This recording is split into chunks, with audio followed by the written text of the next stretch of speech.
Hi there everyone.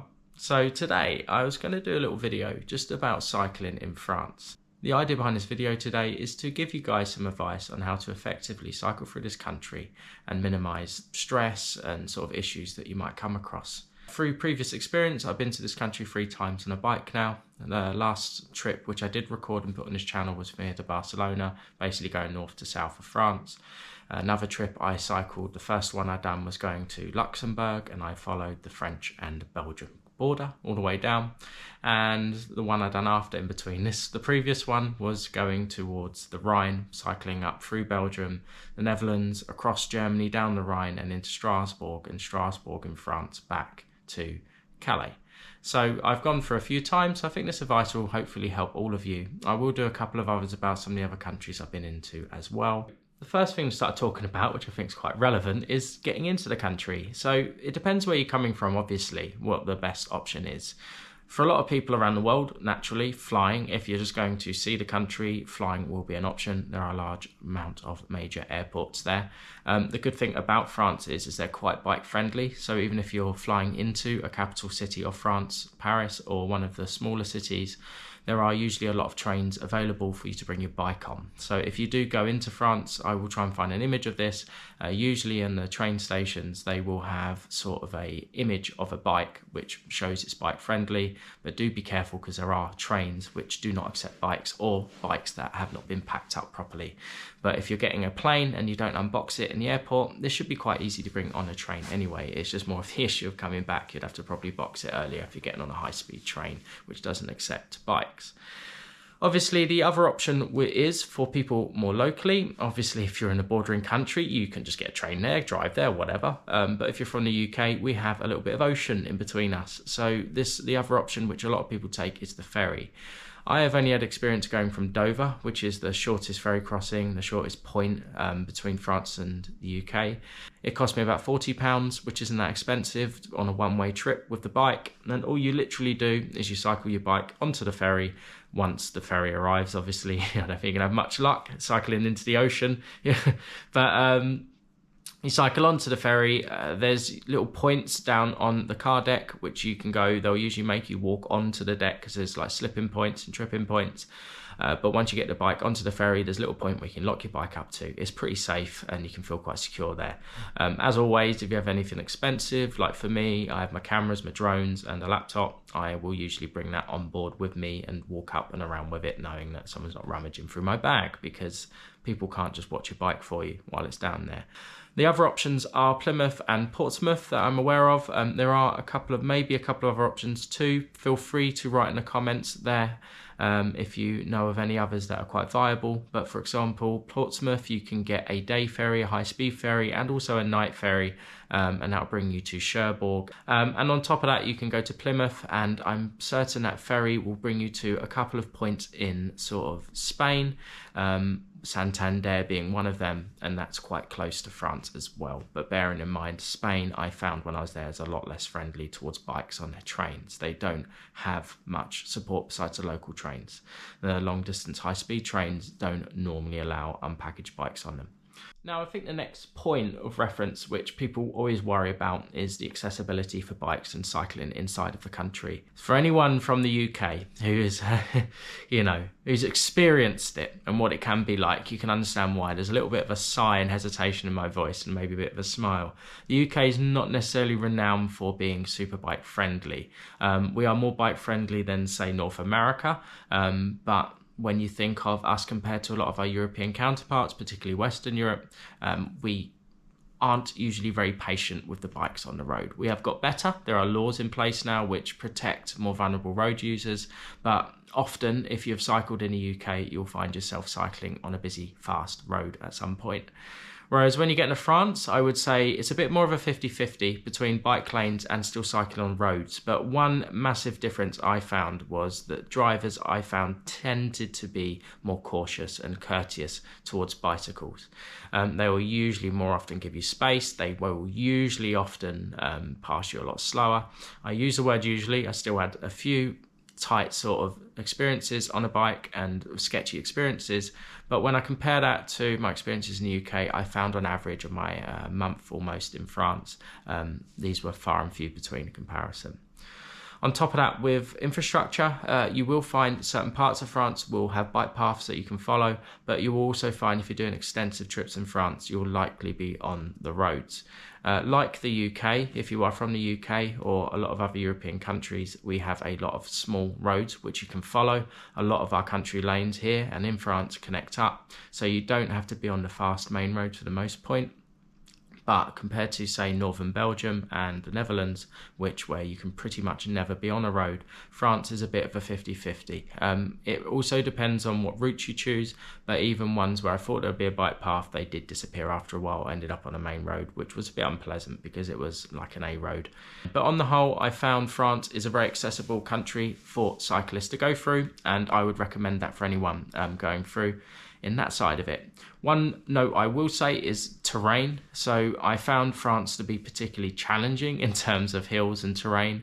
It's a renowned country for having like sort of measured gradients, where the gradients are so steep they're unmeasured. So be prepared for a lot of hill climbing on certain routes. However, if you really are against hill climbing, there are plenty of river and canal routes across France. Maybe getting a train here or there can be an option, or you can just do slight parts of hill climbing to get there. So it's not all doom and gloom. I chose a particularly hard route more for my own personal testing and sort of equipment, so I knew that what I can do in terms of hill climbing for my future plans with more hilly and mountainous terrains. So next one, obviously we all don't want to be cycling 24/7. We all need to stop and have a rest. So camping and hotels are a big part of that. Depending on how you travel, some people will not travel with camping equipment. They will just be staying in hotels, and France has an abundance of facilities for you to stay in. I found actually hotels are quite reasonably priced in France, often getting hotel rooms that are clean, modern and adequate for what I'm looking for about 50 to 60, 70 euros per night, depending on where you are. Also, hostels are readily available as well if you are looking to stay in any of them, and often they can be quite friendly towards bikes and have somewhere to store it depending on the place. On top of that, I generally found that the hotels were quite accessible to bikes. When I brought my bikes into them, they would give me sort of storage place to put them. They'll often either just let me bring it into the room, or they would usually say, we have a little storage cupboard, you're more than welcome to store your bike in there. And I can think of countless occasions where that's happened. So even back in Strasbourg, where I had a trailer and an e-bike back then, they basically let me use their little meeting room because they weren't using it. Put your bike in there, no one will go in there. I'll make sure it's all locked up, and they'll padlock your bike up. On my previous trip, about 4 to 5 times when I stayed in hotels, all perfectly fine with that as well. So on one occasion, I brought the bike to the room. On the other 4 occasions, they had a place for me to store the bike. It was usually a little cupboard somewhere, and it felt quite safe because it was locked. Now, the other way which a lot of people on bikes can basically stay overnight is by camping, and France is very accessible through campsites. They have municipal campsites to start with. These can be very cheap, ranging from €3 to €10. These are government funded, and if you do see the word municipal, it usually means they're going to be looked after and clean. Some can be relatively run down, but on the whole I found these to be very good places to stay and cheap at the same time.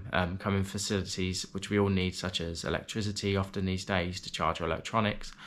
Also, their non-municipal campsites are pretty reasonable too. The most expensive one I stayed at was in Versailles near Paris, which was, if I remember correctly, about €30 a night, which is a lot for a campsite, but when you think of where it was compared to the hotel prices, I was willing to pay it.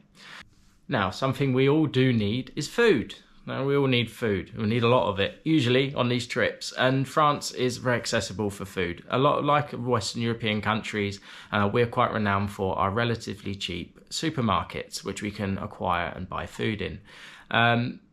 You'll find pretty much throughout most of France, there will be Lidl's, there will be Carrefour's, there will be Aldi's, supermarkets and so forth. And these supply a large range of items depending on what it is you're after. Out of all the supermarkets, I personally recommend Aldi and Lidl because they are the cheaper options if you're on a budget. But all these supermarkets in general have been pretty good when I've used them. Carrefour can be pretty good for other items such as camping equipment and so forth.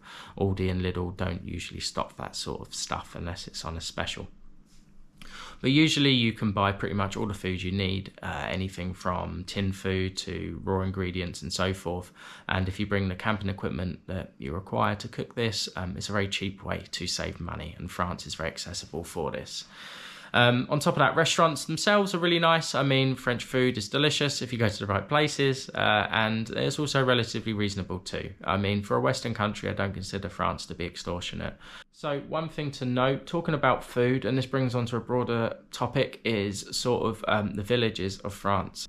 There are large parts of France which are quite unpopulated. So, for example, if you're talking about restaurants, this means that you can easily go 10, 15, 20, 30 miles without really having anywhere to stop and eat a large meal. So the only places are really available would be supermarkets. And the same applies with hotels and so forth. These places are mostly becoming abandoned because of the lack of opportunities for younger people. They will usually leave and go to more populated cities. So this means there are quite large parts of France which don't have many places to eat, buy food and so forth. I don't mean that this is going to cause mass starvation and you're going to run out of water. It's just a little bit of foresight to that. So keep in mind that if you're going for a relatively rural area, you might not come across much in terms of shops, bakeries and stuff like that. But the other place to eat is, as I've just mentioned, is bakeries. They are delicious. I always recommend having some form of French bread and bakery items because it's delicious, and they are quite common. They can be usually now in France, I would say maybe in at least every 3 villages you go through, there will at least be a bakery, and you can buy drinks and some snacks and food if you need it. The next part I think is really relevant and worth talking about is French people. What are people like in this country? And on the whole, really positive. I think on the whole, French people are quite welcoming. They're quite warm people. They're especially to tourists on a bike. I find because you're going through quite rural areas, people are quite naturally interested, and this applies to everywhere I've been so far. This isn't just France in itself, and I haven't had any problems in feeling vulnerable or scared or so forth on that side of it. I would say, as always in cities and so forth, this will change. Paris in particular, I had a few incidents back when I used to go backpacking. I went to Paris as one of the places to start off with. Parisians can often not be very pleased if you can't speak French, but I can understand because the English, I've dealt with quite a few people who can be quite similar. The reality is, as I see it, if you're trying, which I try, I butcher it, and I do apologise to all the French people I've spoken to in the past. But if you just try and speak, a limited amount of French, I find that itself breaks down those barriers quite naturally. So the next and quite natural topic to move on to after talking about people is language. Something, obviously watching this channel, you are all going to be speaking English or some shape or form, and maybe your concerns will be the language barrier. Sort of, how is this going to hold me back? Is this going to cause problems? And I think that would be quite useful to talk about. To be honest, in the most nicest way, I would say French people are not usually the most proficient in English. I wouldn't say they're very strong in communication and levels of English. It's not their native language, and a lot of people don't necessarily take it that far through in their education there. So unlike countries like the Netherlands and northern Belgium, I find that, communication can be a bit more of a challenge in France. My advice when entering the country is to at least get to grips with some basic French, such as how to say hello, asking simple questions such as do you allow bikes if you're cycling, how many people you are arriving, so just know the sentence, this many people, and just simple things like thank you and so forth, and numbers. And this can really help at least break down some of those barriers. French understandably can find it quite rude when you just go in and start blurting English at them or whatever language. They're quite prideful and passionate about their country. So I find this is a really nice way to break down those barriers in France. It's just by showing you're trying. And I butcher the language. I'm terrible with languages. It takes me a century to remember a single word. So don't go into this fearfully. They're not going to be horrible, but just show you're trying. And I find that really builds on those experiences a lot more. But in terms of navigating the country, enjoying the country, it's not going to hinder your experiences. It's not going to prevent you from being able to go to places. If you're going to bigger cities, the English levels rise naturally because people will often get jobs there based on their ability to be bilingual. So just keep that in mind when you're going there, and especially in more rural areas, don't expect to be able to have in-depth conversations with all the locals. Often you'll find that they might not even be able to say a few words in English there. So from my experience anyway. So it's just something to keep in mind, but I never found it ruin experience. I actually quite enjoyed it because it puts you out of your comfort zone. So it's just something to keep in mind when you travel to the country. So the next one I think is really important to talk about is laws when entering France when it comes to cycling. Naturally, all other laws share a lot of resemblance to other Western European countries, but there are some specific rules and laws with cycling, and it's worth just saying which ones are the same, which ones change. So the first one, someone myself, I cycled on a road legal e-bike the first 2 times I went away. I live in quite a hilly region and I was not someone who was very active in my earlier 20s, and getting an e-bike was a stepping stone for me to get into cycling. But I know a lot of people of all age ranges use e-bikes, and something you might be concerned about is bringing this abroad and how that works. But something I will say, as long as your e-bike is road legal here, things such as not having a throttle assist, not being over 250 watts and so forth, your bike is equally legal there. The law originates from the European law itself, so the UK is taking that on. For one rule I think is worth mentioning for all cyclists to bear in mind is cycling inside the cities or built up areas. It is a legal requirement, as far as I'm aware, to cycle on bike lanes if there are available. So if you're cycling down a road and there's a bike lane to your right, go on the bike lane. I'm pretty certain you can be fined. You'll probably be warned as a tourist, but it's not worth the risk and it angers the local French people. So keep this rule in mind. I think it's nice and easy to follow. I would say for the most part, French cycle lanes are very well thought out. I never had a problem using them. I can understand if you are doing something at a high pace, at high distance every day, that bike lanes do naturally slow you down to some extent, whether that's cycle traffic, which can be slower, or crossing roads and so forth. Following the road networks is always a faster route. But if you are in no rush, and in general in the countryside as well, if there are bike lanes, they are worth following. They take you off the roads, it's a less stress and it's safer, and I've never really found them to be a hindrance there. Whereas in the UK, you can get bike lanes where you've got to give way to 500 different items down one bike lane. Down the road from me, there's a bike lane that I have to give away about 5 times to pedestrians who might want to cross at some point, 4 different junctions, and then it ends. So about 10 meters up the road. So it's nothing like that I really found in France. The only things I remember is sometimes a deterioration in quality the further you got away from large built up areas, but then naturally usually the roads are pretty safe anyway. So another rule which is worth mentioning is reflectors. As far as I'm aware, it's a legal requirement in France to have a front and rear reflector or lights on your bike. So just make sure, basically, if you feel that is something you're not willing to take the risk on and being fined, definitely make sure you have those on there. Personally myself, I had a front missing reflector on my last trip just because I didn't have enough handlebar space. Never had any problems. So take that as you will.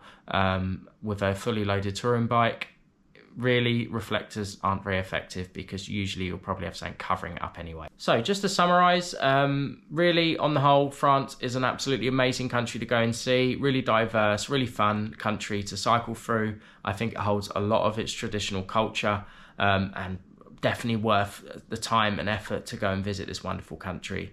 So if you are ever willing or considering to go and visit this place, you'll love it. It's a load of fun and it's very diverse and broad in terms of its beautiful scenery and everything that's available there.